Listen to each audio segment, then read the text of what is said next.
Thanks. A state welfare worker is facing criminal charges tonight. He's accused of offering extra benefits to some in exchange for sexual favors. Christine D'Antonio is live with that story. Christine. Yeah, Ken, those extra benefits included more money. The district attorney's office says as a caseworker, John Geary used his position to control the women to get what he wanted. They say he instilled fear in them that if they told, he'd yank their benefits altogether.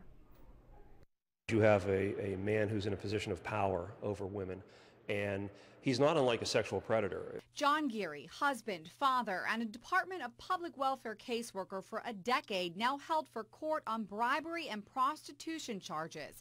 His alleged crimes stem from one of the women in his cases after she noticed something didn't seem right.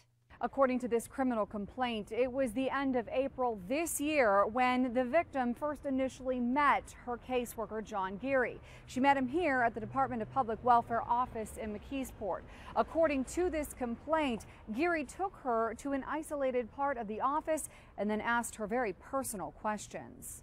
The victim, who'd been staying in a halfway house, told police Geary asked her if she'd like to party with him, specifically asking her to smoke crack with him on the weekends at his North Versailles home when his wife was at work and his children were asleep.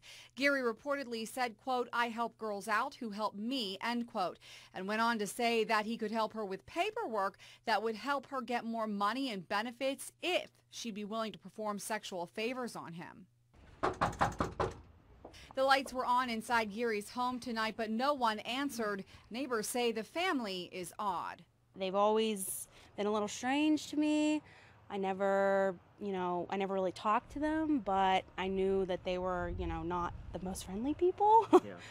But I didn't expect, something like this. And it was the director of the victim's halfway house that contacted authorities that something wasn't right. The district attorney's office asks women who may have felt intimidated by Geary to call their office as they fear there may be more victims. Reporting live, I'm Christine D'Antonio, KDKA TV News. I'm Pittsburgh CW.